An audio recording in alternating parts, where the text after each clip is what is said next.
नमस्कार। सिद्धि हिंदी विद्यालय की यूट्यूब चैनल में पुनरावर्तन पर रिवीजन का जो क्लास 11वीं का चल रहा है उसमें आप सभी विद्यार्थियों का अर्थशास्त्र क्लास में 11वीं के अंतर्गत मैं हर्षद जानी सभी का स्वागत करता हूँ।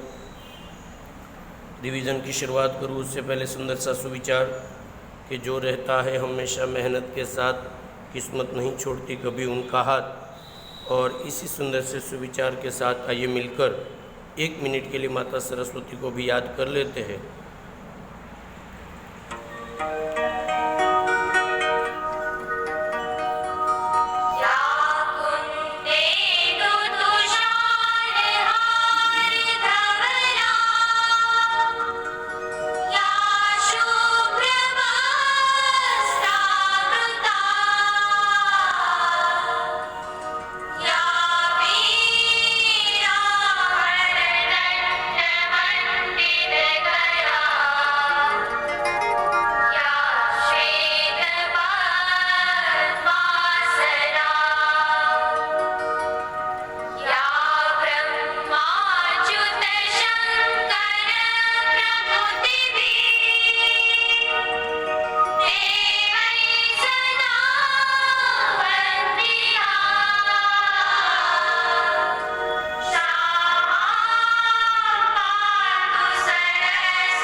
सुंदर सी प्रार्थना के बाद लेसन 9वें का रिवीजन मैं चालू कर रहा हूँ क्योंकि 7वें लेसन का रिवीजन हमने अगले वीडियो के अंतर्गत पूरा कर लिया था।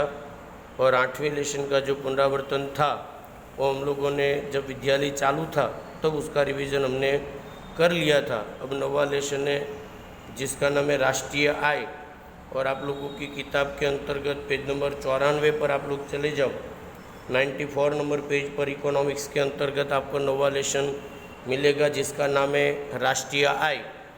राष्ट्रीय आय नाम के लेसन के पुनरावर्तन की शुरुआत करूं या रिवीजन की शुरुआत करूं उससे पहले आप लोगों को बता दूं कि ये जो 12 तारीख से आप लोगों की परीक्षा है उसमें 9वां 10वां और 11वां 3 लेसन आने वाले हैं। और इसी 3 लेसन के अंतर्गत आपको विषय की तैयारी करनी रहेगी।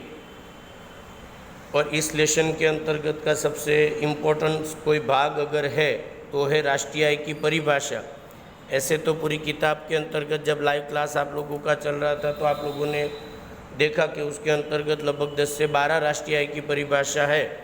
लेकिन वो 10 से 12 राष्ट्रीय आय की परिभाषा के अंतर्गत एक परिभाषा जो आपको कॉमन याद रखनी है, मैंने ये नहीं कहा कि आपको यही परिभाषा लिखनी है, पर एक कॉमन जो परिभाषा आप लोगों को बनती है वो मैं लिखवा रहा हूँ, आपकी स्क्रीन पे भी दिख रही होगी। अगर पेन पेंसिल लेके बैठे हो तो एक बार लिख लीजिएगा, काम आएगा।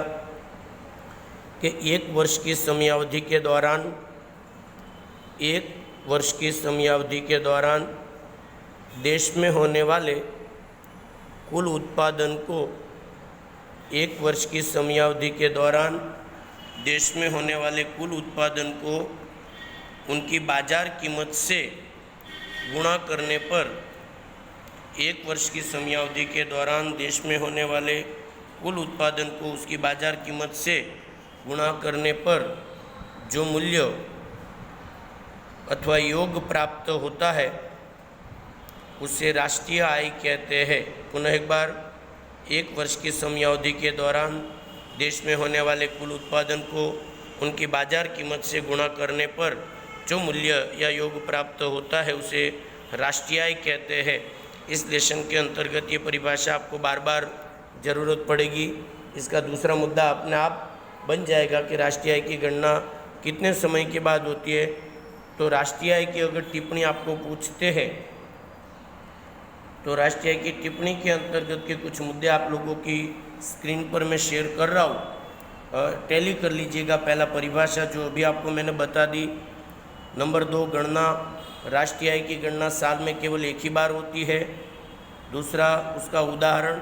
मन चाहा कोई सा भी उदाहरण आप बना सकते हो कि मानो कि देश में 500 करोड़ रुपए का उत्पादन हुआ और सभी वस्तुओं की औसत कीमत अगर 8 रुपये है तो 500 करोड़ को 8 रुपये से गुणा करने पर 8 पंचा 40, मतलब 40 अरब रुपये आप लोगों को मतलब वहाँ पर लिखने रहेंगे राष्ट्रीय आय के तौर पर। मैंने ये नहीं कहा कि आपको यही उदाहरण लिखना है, उदाहरण आप अपना मन चाह लिख सकते हैं।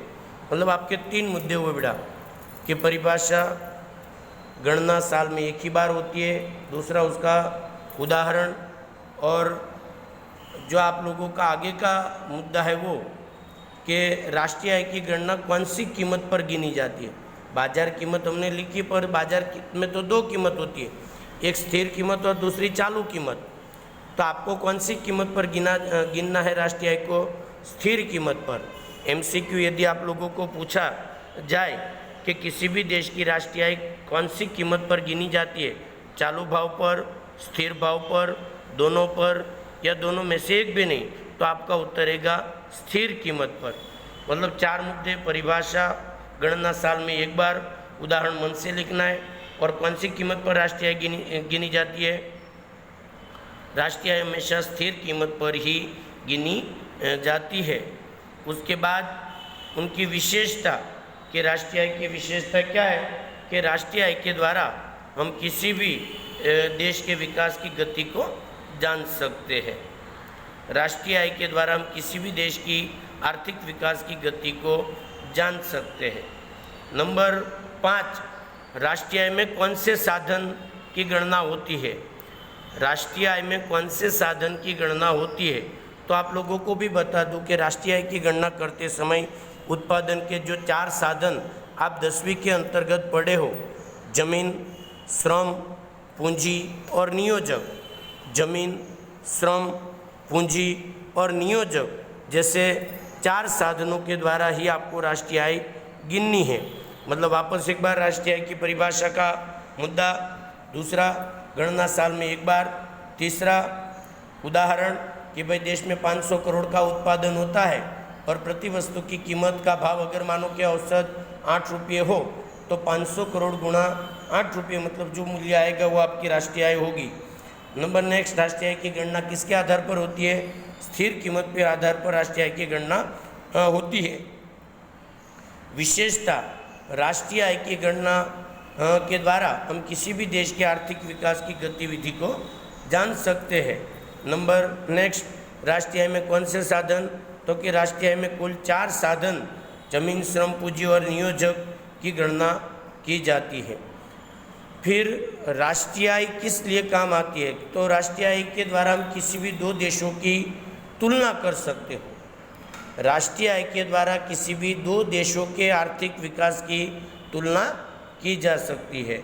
और अंतिम मुद्दा, किसने ये परिभाषा दी, तो ऐसे तो कई विद्वान अलग अलग आए, अल्फ्रेड मार्शल है, फिर उसके बाद पिगू है, इरविंग है, वगैरह का नाम आप लोगों को लिखना है। Adam Smith, Alfred Marshall, Irving Fisher और एसी पिगू जैसे विद्वानों ने राष्ट्रीय आय की परिभाषा दी। इस प्रकार से आप लोगों को 3 अंकों की एक टिप्पणी राष्ट्रीय आय की आपको तैयार करनी रहेगी। अब उसकी प्रस्तावना, जिसके अंतर्गत कुछ नहीं है फिर भी राष्ट्रीय आय में गणना आएगी, तो कोई नए मुद्दे हो गए तो मैं आपको एक बार बता देता हूँ। प्रस्तावना में चले जाइएगा 94 पेज पर, कि राष्ट्रीय आय यह व्यापक अर्थशास्त्र का एक आधार है। मतलब ये किसका अंग है, आगे का नया मुद्दा बनाना हो तो, कि राष्ट्रीय आय किसका क्षेत्र है, तो व्यापक अर्थशास्त्र का विषय माना जाता है। राष्ट्रीय आय के ख्याल में संपूर्ण अर्थतंत्र की आर्थिक प्रवृत्ति को मापने का प्रयास किया जाता है। किसी भी देश की राष्ट्रीय आय उस देश के अर्थतंत्र का मापदंड है। विशेषता मैंने लिखवाई थी ना कि किसी भी देश के आर्थिक विकास को मापने का मापदंड राष्ट्रीय आय को माना जाता है। राष्ट्रीय आय से हमें उस अर्थतंत्र की आर्थिक स्थिति का परिचय मिलता है। यदि अर्थतंत्र की राष्ट्रीय आय बढ़ती है तो सामान्य रूप से यह अच्छा प्रतीक माना जाएगा, और यदि राष्ट्रीय आय कम है और धीरे धीरे बढ़ती है तो अर्थतंत्र की बीमारी का प्रतीक है। इन शॉर्ट कहने का मतलब राष्ट्रीय आय अधिक तो आर्थिक विकास अधिक, और राष्ट्रीय आय कम तो आर्थिक विकास कम, ऐसा भी आप लोग लिख सकते हो। किसी भी देश की आर्थिक समृद्धि के मापदंड के रूप में राष्ट्रीय आय, ये मैंने बता दिया। सामान्य रूप से किसी भी देश में वर्ष दौरान पूंजी, श्रम, प्राकृतिक संपत्ति आदि का उपयोग करके अंतिम वस्तु और सेवाओं का जो उत्पादन होता है उसके बाजार मूल्य को राष्ट्रीय आय, ये मैंने परिभाषा में आपको लिखवा दिया। राष्ट्रीय आय में कौन कौन सी बातों की गणना होती है, तो जमीन, श्रम, पूंजी लिख सकते हैं। उसके अलावा जीएनपी, जीडीपी, एनएनपी, एनडीपी वगैरह बातों का समावेश इसके अंतर्गत किया जाता है। दो देशों की तुलना के लिए भी उसका उपयोग किया जाता है। इसके उपरांत राष्ट्रीय आय वास्तव में क्या है, किस प्रकार सर्जित होती है, किस प्रकार इसको मापा जाता है, मापने की अलग अलग पद्धतियाँ कौन कौन सी है, राष्ट्रीय आय की माप करते समय कौन सी समस्याएं सर्जित होती है और देश के मौद्रिक आय जानना या वास्तविक आय जानना चाहिए कि नहीं, वगैरह बातों की जानकारी हम अगले वीडियो के अंतर्गत देखेंगे। इस वीडियो के अंतर्गत मैंने केवल एक ही बात आप लोगों को प्रस्तुत की है कि राष्ट्रीय आय अर्थात क्या, टिप्पणी लिखो। अभी और भी कई मुद्दे आएंगे राष्ट्रीय आय के, पर ये मुद्दे जो आपको मैंने बताए, परिभाषा, गणना, वापस बता रहा हूँ मुद्दे, परिभाषा, गणना, उदाहरण, कौन सी कीमत पर मापा जाता है, विशेषता, कौन से साधन का समावेश होता है, राष्ट्रीय आय की तुलना किसने परिभाषा दी, और ये कौन से अर्थशास्त्र का विषय है, तो बृहद अर्थशास्त्र का ये विषय माना जाता है। इस तरह से आप लोगों को इसके मुद्दे आप लोगों को तैयार करने रहेंगे और लास्ट में इसका निष्कर्ष, और इस तरह से आप लोगों को टिप्पणी, वास्तव में अगर देखा जाए तो अगर ये राष्ट्रीय आय की परिभाषा का ये टॉपिक अगर आप तैयार कर लेते हो तो लगभग आपका ये लेसन सरल हो जाएगा। उसके बारे में बाकी की जानकारी भी हम अगले वीडियो के अंतर्गत लेने का प्रयत्न करेंगे। आप लोगों ने अंत तक वीडियो को देखा, उसके लिए बहुत बहुत धन्यवाद। यदि वीडियो पसंद आता है लाइक करिएगा, सब्सक्राइब भी कीजिएगा, शेयर करना भी ना भूलें।